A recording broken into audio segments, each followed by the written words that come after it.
What's on, ladies and gentlemen? My name's Ross, I like games, and today we've got to talk about a big delay, like a really big delay in terms of the Digimon TCG. You see, that Starter Deck 14, the one which actually I very recently showed you was coming to the UK with a pre-release, which is still absolutely mind-blowing to me that we're getting a pre-release for a Starter Deck. And people generally don't seem as blown away as me that we're getting a pre-release for a starter deck. I find that so weird. People should be more weirded out by this. But anyway, the point is, we are getting that, and it's all rather blah, blah, blah, blah, blah. However, here's the thing. It's gone and been delayed over in Japan. And we're not talking like a little delay. We're talking like a proper, legitimate delay. It's been delayed by well over a month. It was originally scheduled to be released on the 28th of October, and it's now been delayed until the 9th of December. Now, I'm just trying to count down through the weeks here. We've got a full 6-week delay for Starter Deck 14 over in Japan. And here's the thing. A 6-week delay isn't logistical issues. Not when it's only coming to one territory. Now, we've seen plenty of delays coming around for products generally, and look, I know people like to get very upset about this, but you know what? Every card game is going through this. Pokemon are delaying a bunch of products at the moment, and everyone's getting very upset because no other card game's delaying products. Digimon are delaying products, and everyone's getting upset because no other card game's delaying products. And actually, the reality is, if you follow multiple card games like I do, you will notice that no, actually, everyone is delaying products at the moment because of the world we're in. But like the other day, I showed you that BT10 was being delayed in the US. And in a shocking twist, which just enraged everybody, they were releasing it a week late. Literally 1 week. And this does happen. Ships get held up in ports and all sorts. It's fine. All right? This is not a huge deal. However, a 6-week delay, to put it very simply, a 6-week delay isn't logistical issues. Now, look, I don't work for Bandai. I don't have insider information. Obviously, it could, I suppose, it could be logistical issues. I refuse to believe it actually is, let's be clear, because 6 weeks is way too long. But I suppose I need to at least acknowledge the fact that, yes, there is, I suppose, technically a chance that it is logistical issues. But we're only talking about Japan here. We're not talking about when BT10 gets sent all around the world to multiple European countries, all over the US. And the US itself is a very big country. A lot of the time when there are delays in the US, what they really mean is we can get it to parts of the US on time, but not the whole of the US, so we're delaying it for the whole of the US. And that's fine. That happens. But 6 weeks just for Japan? Nah. Something's going on here. Now, there's a super interesting and a less interesting reason why this might have happened. The less interesting reason is a production fault. Now, I'm not sure that really makes a huge amount of sense. The reason is we are close. Like, we are, as it stands at the moment, 2 weeks and 2 days away from the scheduled release of this product. And basically, there is no way they haven't already printed them. Like, you have to print them weeks and weeks in advance. So, if it is a production issue, it means somebody missed it. Or it means somebody caught it and they thought they could make the time up, but then they couldn't in the end. I'm not necessarily buying this, if I'm honest with you, because, you know what? How did they not catch it sooner? Again, it is, I suppose, technically possible, but come on, ladies and gentlemen. We're too close, quite frankly, to release for this to be an issue which wasn't sorted. But there is a decent chance that maybe they thought they could catch up and they couldn't, or something along those lines. By far the more interesting of ideas here is that Bandai are delaying it for the good of the competitive environment. And that is a very, very interesting thing indeed. Essentially, Starter Deck 14 and all of those cards in there, your Bills-Emon Blast Mode, etc., are seen as good enough that they could affect the environment, the competitive environment, and Digimon just didn't want to do that. Now, before we look at the cards, let's have a look at the release schedule here in terms of the Digimon card game.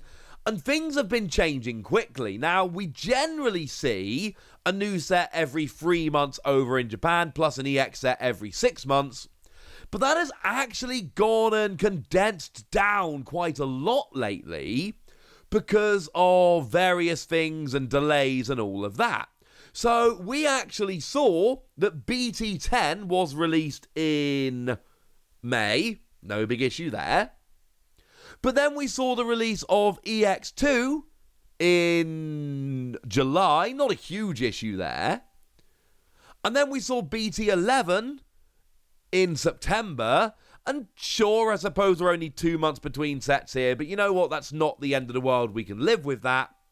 But then we've got this starter deck coming in at the end of October. And then we know that BT12 is scheduled for release at the end of November 25th. It's not been officially revealed yet, but we know it's coming.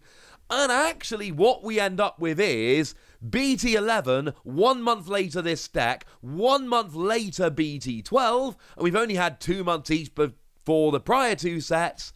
And there is a real possibility here, and again, I don't know, this is purely speculation on my part, but there is a real possibility that Bandai just went, you know what, let's let the meta sit for a minute. People don't want the meta changing this quickly. People want some time to actually enjoy the cards, make decks, etc. And having a fairly big starter deck, which is meant to be competitive, yeah? The whole point of Starter Deck 14 is it is a better set, it is a better starter deck, it is more competitive, it's a deck you can pick up and play right away and be good and all of that.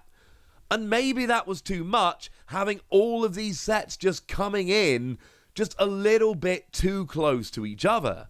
So maybe they've gone and delayed it for that reason. And that does actually make a fair amount of sense. That they've just turned around and gone, you know what, this is silly. This is too much, too quickly. We are mashing these sets together a bit too speedily. Let's just dial it back a little bit. Not saying that that did happen, but I absolutely am saying that it's not logistics. Delaying it for a full 6 weeks is too much for just logistics. It could be a production issue, but we're kind of too close to release to really have production issues popping up right now. These are things that, you know, it would have been printed a while ago. We should have known about this a little while ago. We should have seen the delay earlier. So the most likely explanation for me, and remember that it is just the most likely, nothing more, but the most likely explanation for me is that they have consciously decided to delay the release of this. And I am fairly sure that you would do that to try and protect the competitive environment. Why would you be trying to protect the competitive environment? Because of this. I kind of like that. It is kind of interesting. Now look, we don't know exactly how good cards are going to be before release. How can we know that? We need to actually see. We can all make predictions, of course, but we need to actually see the cards before we really know exactly what's gone on. But we have seen the deck now. We've got Bills-Emon, lets you trash 4 cards to the top of your deck. When a card is trashed in your deck, for every 10 cards in your trash, you gain a memory. And when a card is trashed in your deck once per turn, you gain security attack +1. So extra security attack and pretty decent memory gain. That is pretty good.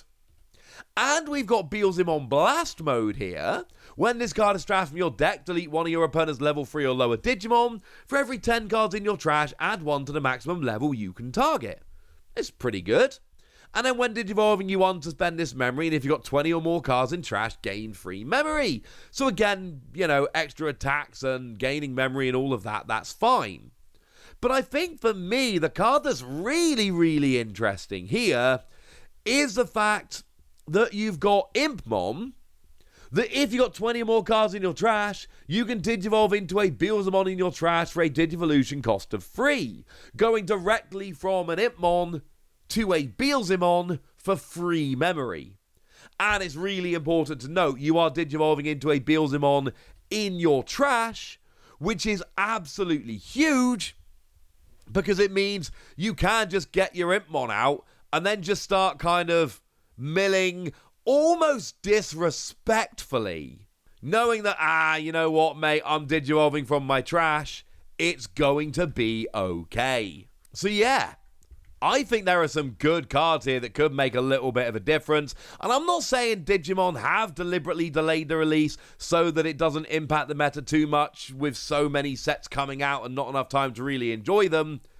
But I am absolutely saying that there is a real genuine possibility that this has happened. And I find that very, very exciting indeed. But I want to know what you think. I want to know your opinions. I want to know your theories. I want to know anything you want to tell me. So let me know in the comment section, would you? Go nuts! Be nice. And then make sure you like this video, subscribe to this channel, follow me on Twitter at TheWasi.